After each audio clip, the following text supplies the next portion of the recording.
আধার কার্ডের নাম ভুল অথবা জন্মর তারিখে গরমিল থাকলে সাবধান। এবার আর ইচ্ছামতো আধার কার্ডে তথ্য বদল করতে পারবেন না। আধার কার্ডের নিয়মে এসেছে বিরাট বদল।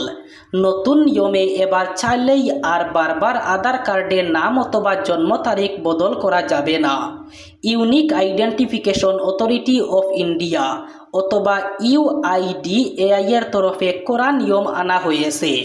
আধার কার্ডের অপব্যবহার এবং পরিচয় চুরি যাতে না হয় তা আটকাতে। UIDAI এর CEO ভুবনেশ কুমার জানিয়েছেন, এবার থেকে আধার কার্ডের বায়োমেট্রিক ডেটা বিশেষ করে আঙ্গুলের ছাপ ও জন্ম তারিখ বারবার বদল করা যাবে না। আধারের অপব্যবহার রুখতে নতুন সিস্টেম আনা হচ্ছে। আধার কার্ডে এবার থেকে সর্বাধিক 2 বারই নাম বদল করা যাবে, তার বেশিবার নাম বদল করা যাবে না। তবে পদবীর ক্ষেত্রে এই নিয়ম প্রযোজ্য নয়। আধার কার্ডে জন্ম তারিখ মাত্র একবারই বদল করা যাবে। লিঙ্গ সারা জীবনে 2 বার বদল করা যাবে। মোবাইল নম্বর, ইমেল আইডি এবং ঠিকানার ক্ষেত্রে এমন কোনো বাধ্যবাধকতা নেই। এই তথ্যগুলি যতবার প্রয়োজন বদল করা যাবে। অসম থেকে NRC নোটিশ পেলেন কুচবিহারের আরও এক বাসিন্দা।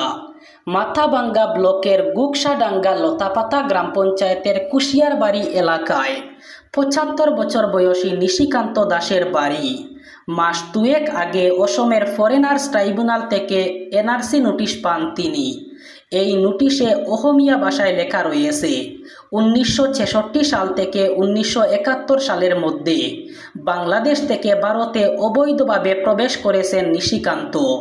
যদিও তিনি যে ভারতীয় তার প্রমাণস্বরূপ 3টি নথি ওই কোর্টে পেশ করেছিলেন তিনি, কিন্তু তার দাবি সেগুলির কোনোটি গ্রাহ্য হয়নি। সম্প্রতি কুচবিহারের দিনহাটার বাসিন্দা উত্তম কুমার ব্রজবাসীকেও অনুপ্রবেশকারী সন্দেহে NRCর নোটিশ দিয়েছিল অসমের ফরেনার্স ট্রাইব্যুনাল। এবার ডিমা হাসাও জেলায় জেলা প্রশাসনের উচ্ছেদ অভিযান। অসমের অন্যতম পাহাড়ি জেলা ডিমা হাসাওয়ের উদ্বেগ নগরী হিসাবে পরিচিত উমরাংশু 3 কিলো এলাকায় একটি জামে মসজিদ ভেঙে ফেলে জেলা প্রশাসন। উমরাংশু 3 কিলো এলাকায় বন বিভাগের জমি অবৈধভাবে বেদখল করে মসজিদ নির্মাণ করা হয়েছিল বলে অভিযোগ। এই অবস্থায় সরকারি জমি বেদখল মুক্ত করতে জেলা প্রশাসন ও বন বিভাগ এই উচ্ছেদ অভিযান চালিয়ে একটি মসজিদ গুড়িয়ে দেয়। দীর্ঘদিন থেকে অভিযোগ ছিল যে উমরাংশু 3 কিলো এলাকায় সন্দেহজনক লোকের সংখ্যা বৃদ্ধি হচ্ছে। স্থানীয় বাসিন্দাদের অভিযোগ মতে স্থানীয় উপজাতি জনগোষ্ঠীর বাড়ি ভাড়া অথবা অনেকে আবার জমি নিয়ে ঘর নির্মাণ করে এই সন্দেহজনক লোকরা সেখানে বসবাস করছে। ইউনিফাইড পেমেন্ট ইন্টারফেস অথবা UPI এর নিয়মে আসছে বড় বদল। ইতিমধ্যেই সেই সংক্রান্ত বিজ্ঞপ্তি জারি করেছে national payments corporation of India অথবা NPCI। এর জেরে লেনদেনের সময়ে বিভ্রাট অনেকাংশে দূর হবে বলে আশ্বাস দিয়েছে UPI এর নিয়ন্ত্রণকারী সংস্থা। চলতি বছরের 1 আগস্ট থেকে কার্যকর হবে নতুন নিয়ম। NPCI এর বিজ্ঞপ্তি অনুযায়ী আগামী মাস থেকে UPI ব্যবহারকারীরা দিনে সর্বাধিক 50 বার অ্যাকাউন্ট ব্যালেন্স পরীক্ষা করতে পারবেন। পাশাপাশি ফোন নম্বরের সঙ্গে লিঙ্ক করা ব্যাঙ্ক অ্যাকাউন্টের উপর দিনে সর্বাধিক নজর রাখা যাবে 25 বার। দ্বিতীয়ত, UPI এ অটো পেমেন্ট লেনদেনের ক্ষেত্রে সুনির্দিষ্ট টাইম স্লট চালু করছে NPCI। ফলে 1 আগস্ট থেকে এই ডিজিটাল মাধ্যমে দিনের মধ্যে যখন তখন auto payment, subscription, utility bill এবং লিকুইডেটেড মান্থলি ইনস্টলমেন্ট অথবা EMI এর টাকা জমা করা যাবে না। নির্ধারিত সময়ের স্লট মেনে সংশ্লিষ্ট অর্থ পাঠাতে পারবেন ব্যবহারকারীরা। ক্রিকেট প্রেমীদের জন্য সুখবর। অবশেষে দীর্ঘ টালবাহানার পর এশিয়া কাপ নিয়ে চূড়ান্ত সিদ্ধান্ত হয়েছে ঢাকায় এশিয়ান ক্রিকেট কাউন্সিলের বার্ষিক সাধারণ সভায়। এই সিদ্ধান্তের পর ACC চেয়ারম্যান মহসিন নকভি সমাজ মাধ্যমে জানিয়েছেন প্রতিযোগিতার দিন এবং স্থান। ভারত, পাকিস্তান, শ্রীলঙ্কা, আফগানিস্তান, বাংলাদেশ, হংকং, সংযুক্ত আরব আমিরশাহী এবং ওমান মোট 8টি দলকে নিয়ে হবে এশিয়া কাপ। আগামী 9 সেপ্টেম্বর থেকে 28 সেপ্টেম্বর পর্যন্ত টি-20 ফরম্যাটে চলবে প্রতিযোগিতা। গোটা প্রতিযোগিতা সংযুক্ত আরব আমিরশাহিতে হবে। নকবী সমাজ মাধ্যমে লিখেছেন, তিনি আনন্দের সঙ্গে পুরুষদের এশিয়া কাপের তারিখ নিশ্চিত করছেন। 2025 সালের এশিয়া কাপ সংযুক্ত আরব আমিরশাহিতে হবে। 9 সেপ্টেম্বর থেকে 28 সেপ্টেম্বর পর্যন্ত চলবে গুরুত্বপূর্ণ এই প্রতিযোগিতা। তারা ক্রিকেটের এক দুর্দান্ত প্রদর্শনীর জন্য অপেক্ষা করছেন। প্রতিযোগিতার বিস্তারিত সূচি শীঘ্রই প্রকাশিত হবে। আন্তর্জাতিক পর্যায়ে আবারও সবচেয়ে জনপ্রিয় নির্বাচিত নেতার স্বীকৃতি পেলেন ভারতীয় প্রধানমন্ত্রী নরেন্দ্র মোদী।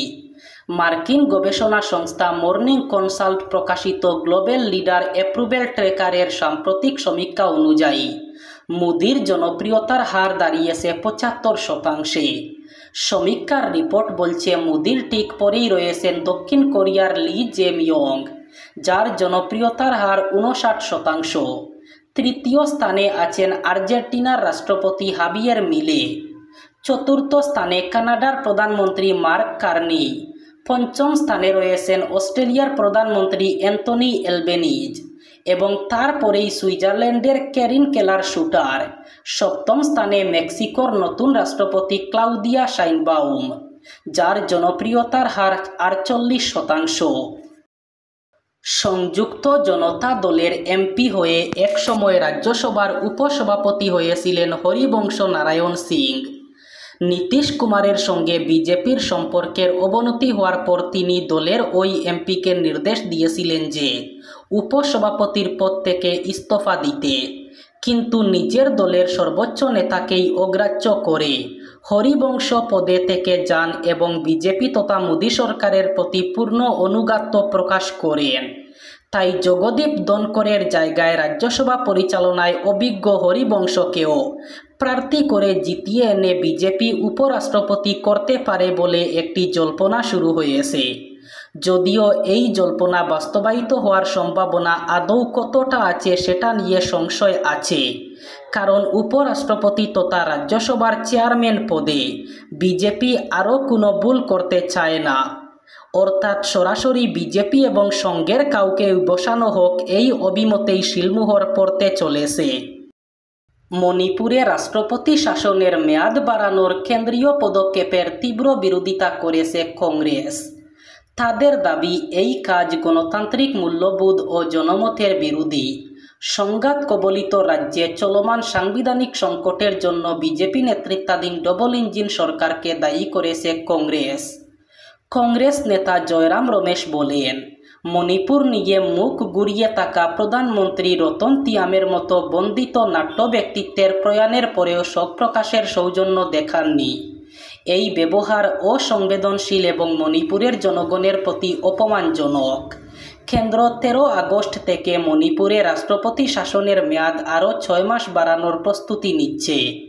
কেন্দ্রীয় স্বরাষ্ট্রমন্ত্রী অমিত শাহের উত্থাপিত সেই প্রস্তাব ইতিমধ্যেই রাজ্যসভার সভাপতি কর্তৃক গৃহীত হয়েছে এবং আগামী সপ্তাহে এটি আলোচনার জন্য উঠতে পারে।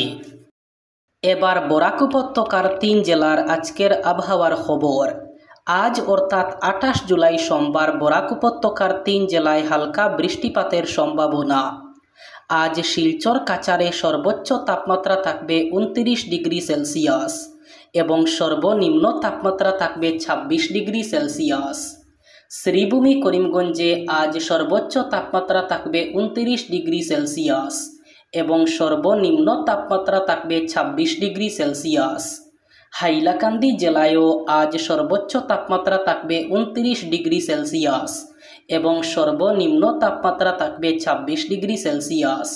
এই ছিল আজকের সকালের গুরুত্বপূর্ণ খবরগুলি। ভিডিওটি অবশ্যই লাইক করবেন এবং চ্যানেলটি সাবস্ক্রাইব করবেন।